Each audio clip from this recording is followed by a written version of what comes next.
নিরাপত্তা রক্ষী ছাড়া কেন হোটেলে বৈঠক করতে গিয়েছিলেন মুখ্যমন্ত্রী, তা নিয়ে প্রশ্ন তুলেছেন সুকান্ত মজুমদার। বিজেপির রাজ্য সভাপতি 24 তারিখ সোশ্যাল মিডিয়ায় পোস্টে লিখেছিলেন, আইটিসি সোনার হোটেলে মুখ্যমন্ত্রী মমতা বন্দ্যোপাধ্যায় পাইলট কার ছাড়াই কারো সঙ্গে বৈঠক করেছেন।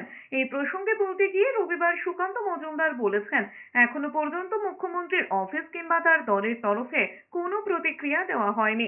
এটি স্পষ্ট তিনি যা বলেছেন তা সঠিক, তবে ঠিক কি কারণে পাইলট কার ছাড়া মুখ্যমন্ত্রী গিয়েছিলেন তা স্পষ্ট নয়।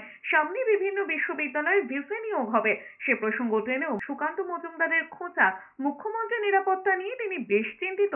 আমি 24 তারিখে টুইট করেছিলাম, তারপরে মুখ্যমন্ত্রী মমতা বন্দ্যোপাধ্যায় তার অফিস তার পার্টি থেকে এখনো পর্যন্ত কিন্তু এটাকে ডিনাই করা হয়নি যে এরকম কোনো ঘটনা ঘটেনি।